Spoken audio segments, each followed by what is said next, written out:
Le plastique, c'est fantastique, mais le carton, c'est encore mieux. Excusez-moi, j'ai pas trouvé la rime. Le carton, c'est super bon. Le PDG d'un des grands acteurs du secteur français est avec nous. Bonjour Jean-Christophe Bujon. Bonjour Monsieur Pavlenko. Vous êtes le PDG de Smurfit Kappa France. Smurfit Kappa, leader européen de l'emballage à base de papier et de carton. C'est un groupe irlandais, présent dans 35 pays. Et la France est un pays important pour Smurfit Kappa. 44 usines de production, 4 papeteries. En fait, dès qu'un produit contient du carton, quelle que soit sa couleur ou son épaisseur, qu'il soit floqué ou pas, il y a des chances de vous trouver finalement. Au moins une chance sur 4. Une chance sur 4, ouais. Et j'espère de plus en plus. Effectivement, nous sommes le leader en France de production de papier et de carton. Et donc nous sommes au contact de la plupart des acteurs de l'industrie française. Des acteurs de la logistique, du e-commerce. Oui, voilà, ça c'est les 3 grands débouchés. Les linéaires en magasin, la logistique, c'est le carton qui se voit le moins finalement, et le e-commerce. Et le e-commerce qui est un secteur qui est évidemment en plein boom. Ouais, ça a été le tracteur là, ces 2 dernières années pour vous. C'est un grand accélérateur de croissance. C'est vrai que en 2021, nous observons et nous profitons de la reprise de la consommation générale, comme tous les acteurs de l'industrie. Et en ce qui nous concerne, des facteurs d'accélération, c'est en particulier le e-commerce. Et puis, vous l'avez cité en introduction, la transition du plastique vers le carton, qui est aussi en accélération, poussée par la législation et poussée aussi par le choix des consommateurs, qui considère à juste titre que le carton, c'est plus vertueux pour l'environnement. Alors, c'est ce qui est assez étonnant, c'est qu'on a une image un peu faussée de votre industrie, puisque d'un côté, c'est vrai que le e-commerce massivement employé l'an dernier a donné l'impression, l'industrie du carton, il y en a partout dans nos poubelles. En réalité, ça n'a pas été une très très bonne année 2020. 2021 est en revanche une année de reprise très forte pour votre secteur. Oui, l'année dernière, effectivement, comme tout le monde, on a subi les chocs des différents confinements. Mais au total, l'année était pour notre industrie en recul de 3-4%. Cette année, elle est en progrès de 7 à 8% comparativement à l'année dernière. Donc, on est en forte évolution, ce qui nous était pas arrivé depuis bien longtemps en France.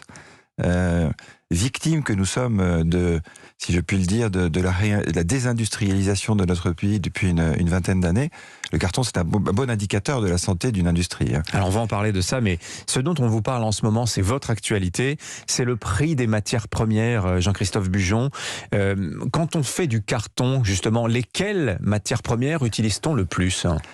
Évidemment, on utilise du bois, puisque nous utilisons du bois pour fabriquer une partie des papiers que nous utilisons pour faire nos cartons. C'est à peu près 15% des papiers, c'est à partir de bois, que nous transformons dans nos papeteries, que nous plantons aussi, puisque le bois que nous utilisons, nous le remplaçons par une gestion durable des forêts. Et 85% des papiers utilisés, c'est du papier recyclé, fabriqués à partir d'anciens emballages. Et il y a une inflation là qui sont collectés sur le papier recyclé. Qui font plusieurs voyages de recyclage. Ouais. Et il y a de l'inflation à tous les étages des chaînes d'approvisionnement. Le bois est passé en quelques mois de 90 € la tonne à plus de 300 €. Et ça continue. Les déchets d'emballage, donc c'est les vieux emballages, c'est ceux qui nous servent donc à faire le recyclage, sont des prix qui ont été multipliés par 4. Et puis tous les ingrédients qui constituent le papier, l'amidon qui sert à lier les fibres entre elles, ou bien à coller les différentes feuilles de papier dans nos cartonneries, donc l'amidon de blé ou de maïs, a vu aussi ses prix grimper de 50%. Donc c'est vrai pour tous les ingrédients, tous les constituants de nos produits, des inflations, des augmentations de coûts qu'on n'a jamais connues. Et comment ça se fait ? Comment on explique cette inflation ? C'est la consommation c'est forte. C'est la demande. La demande, très importante, en France, en Europe, dans le monde, puisque ce sont souvent des marchés mondiaux. Donc une forte demande qui tire les prix vers le haut. Et puis, on le disait il y a quelques instants, en ce qui nous concerne, ces vecteurs supplémentaires d'accélération que sont le e-commerce. Sans carton, il n'y a pas de livraison de produits dans le e-commerce. évidemment, et puis la transition du plastique vers le carton, qui sont deux éléments qui sont destinés à durer et à se développer encore davantage. Oui, c'est vraiment structurel, c'est poussé structurel, par les pays, par l'Union européenne. Absolument. Dans le monde entier, on voit ce mouvement. Alors justement, dans l'objectif de répondre à la demande, puisqu'à un moment, on risque d'avoir une espèce de point de bascule. Si le carton devient trop cher, est-ce qu'il n'y a pas un risque de décroissance du marché? Il y a quelque chose de très intéressant. Vous travaillez avec, puisque vous êtes un acteur de ce qu'on appelle la supply chain, c'est-à-dire la chaîne logistique, qui est pensée aujourd'hui dans son intégralité. Il y a vous, l'emballage, mais il y a aussi le transport, tout ça est pensé. Le conditionnement, le stockage, voilà. Exactement. Et vous avez un grand sujet, c'est la chasse au vide. Eh oui, ce carton qui fait du bruit parce qu'à l'intérieur, l'objet qu'il contient, le carton est trop grand. Comment vous travaillez là-dessus, justement ? C'est un sujet très important parce que effectivement c'est un irritant pour les consommateurs qui s'agacent de pouvoir arriver à un grand emballage pour un petit produit. Et il est clair que c'est un point de travail pour le livreur aussi, et pour le livreur. Bah oui, sa camionnette, faut la remplir, et des coûts très élevés pour toute la chaîne. Donc c'est un sujet de préoccupation pour tous les acteurs. Comment on y répond? C'est-à-dire multiplication des formats de carton. Alors. Il y a un point qu'il faut bien comprendre, c'est qu'en fait, d'abord nos emballages sont des emballages qui sont sur mesure. Donc une des caractéristiques du carton ondulé, c'est qu'il n'y a pas un emballage qui ressemble à l'autre. Donc on fait vraiment du sur mesure pour nos clients. Ce qu'on arrive à faire très très bien pour les industriels quand les produits sont des produits répétés, quand on travaille avec des grands industriels français qui font des produits de grande consommation, c'est toujours la même chose. Et donc là, on arrive à avoir un vide extrêmement réduit. En revanche, c'est vrai qu'avec les e-commerçants qui ont des colis avec des dimensions et des formes différentes, c'est compliqué d'avoir à chaque fois le bon ajustement de la dimension de l'emballage.